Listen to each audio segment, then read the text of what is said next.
In the United States, almost 27,000 people have died from COVID-19, making it the country worst affected by the outbreak. But it's the words and actions of President Trump still dominating the headlines. He's been heavily criticised for halting funding for the World Health Organization.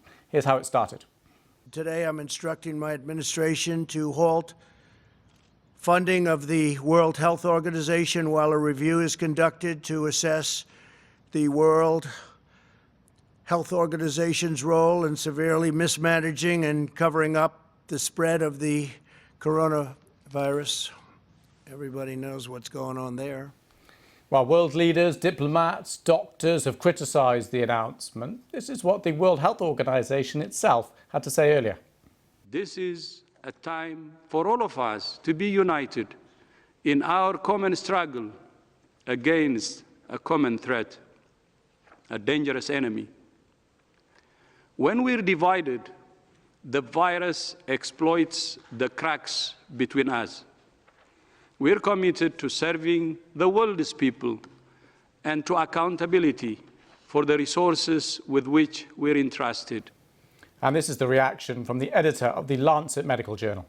Well, the World Health Organization's primary role is to defend the health of the world's population. And a crime against humanity is a systematic attempt to hurt the health and well-being of a population. President Trump has clearly committed that crime. Well, as well as accusing the WHO of a cover-up, President Trump said it failed to adequately assess the outbreak when it first emerged in the city of Wuhan and accused it of trusting China too much. The WHO willingly took China's assurances to face value, and they took it just at face value, and defended the actions of the Chinese government, even praising China for its so-called transparency. I don't think so. Well, let's hear China's reaction to that. The current global pandemic is grave. This is a critical moment. The US decision will weaken the WHO's ability to handle the pandemic and will undermine the international cooperation against COVID-19. All nations, including the United States, will suffer from the impact of the decision. And Kerry Allen has been monitoring Chinese social media for us. China and the US have had a very difficult relationship going back to early January when we were first hearing about this virus. And it was very much the case that, we were hearing Donald Trump calling this the Chinese virus, that Chinese media were wanting to give the impression that the US was not cooperating, it was pointing the finger. And so now that the US has suspended funding for the World Health Organization, this really increases this line in China. And people are very angry about this. They're seeing the US as not being cooperative, very much Donald Trump distancing himself from everything and wanting to point blame rather than helping other countries. And so now I'm seeing a lot of lines on social media platforms like Sina Weibo with people saying that he clearly doesn't care about other people's feelings and that there's a lot of anger towards him and a lot of concern for the US people. And a bit of context here, the US has the highest number of cases and deaths worldwide, and there's been criticism of the federal government's handling of the crisis. So this is also political. A blame game ahead of this year's US presidential election. Well, let's bring in Anthony Zerka, who's in Washington. Hi, Anthony, good to see you. So it's always slightly uncomfortable talking about this through a political lens, isn't it? We had so many deaths there in the US, but this is an election issue.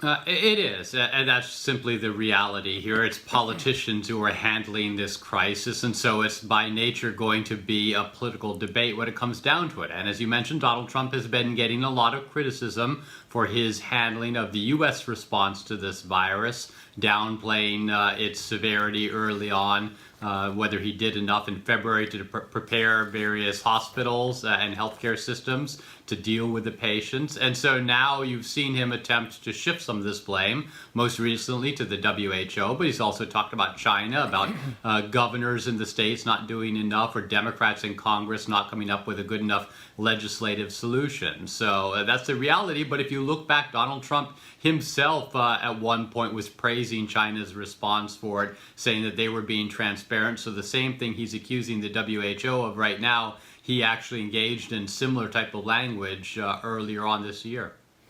And viewers may remember, Anthony, that Donald Trump wanted to reopen the US by Easter. That deadline clearly has been and gone. Is there a timeline now? Well, actually, what we're talking about right now is a May 1st deadline. That's what Donald Trump appears to want. That's what he's telling his administration officials to try to come up with. But the reality is it's going to be very difficult to open the whole nation on May 1st. The conditions in various states are very different. And the bottom line is that state governors are the ones who close things down.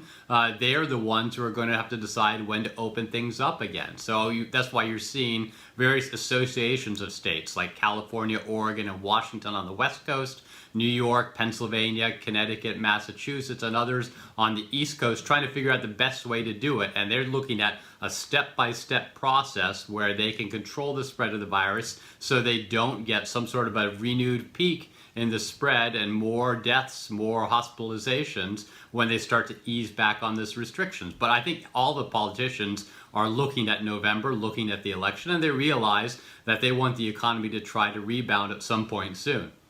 Yeah, fascinating the power balances going on there. Anthony Zurcher, thank you very much for that.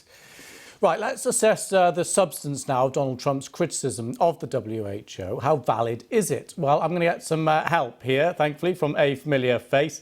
There he is. Ros Atkins has been off Outside Source for the last few weeks, but he's joining us from his home to look into this side of the story. Good to see you again, Ros.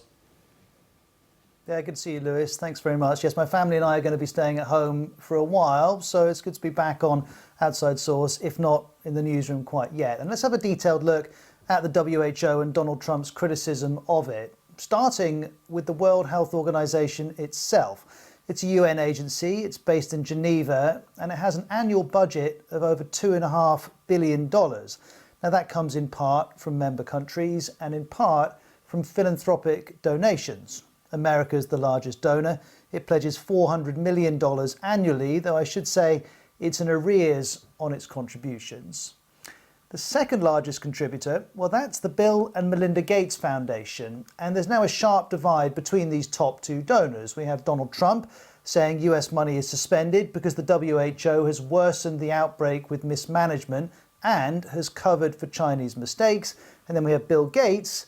Well, he's been tweeting this, arguing that Mr. Trump's move is dangerous and adding that if the WHO's work is stopped, no other organisation can replace it. Now, clearly the two men don't agree here, but their analyses don't necessarily cancel each other out, as you might imagine, and here's why. It's certainly true that some of the WHO's statements have raised a few eyebrows. For example, in January, it said there was no evidence that COVID-19 could be transmitted from human to human, but it was already happening.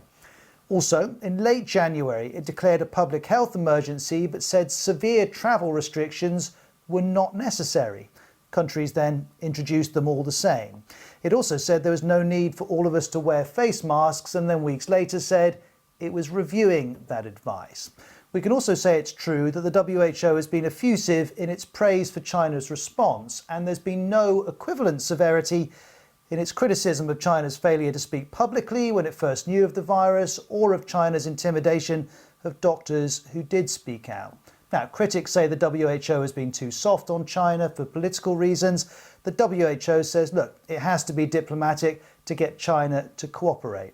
It is also worth pointing out the WHO advises member states. It can't instruct them. The most crucial decisions taken during this crisis haven't been taken by the WHO, but by individual countries such as China and, of course, the US. There are a couple of additional issues here. The first is America's place on the international stage. This is a tweet we should take note of from the former US ambassador to the UN, Samantha Power. She served under President Obama. Here she is imagining President Putin thinking of Russia's efforts to help Donald Trump win the 2016 election and seeing this WHO decision. She suggests this latest decision is a destruction of US credibility beyond Mr. Putin's wildest dreams. But actually, this decision sits comfortably within Donald Trump's foreign policy. He's taken the US out of the Paris Climate Agreement, the Iran nuclear deal, a major free trade deal with Pacific nations, and its military commitments in northern Syria. The list is a long one. And we know he's suspicious of supranational bodies like the WHO, and he's suspicious of how much money that America pays, in his eyes, to sort out other people's problems. So this WHO decision is entirely in line with that thinking. So if we combine all of that with those political calculations ahead of the US election that, Lewis, you were discussing with Anthony Zerka, we start to get towards a better understanding of this announcement from the president. Thanks so much for that, Roz. Important to dig into the nuance there. Fascinating stuff. Thanks very much.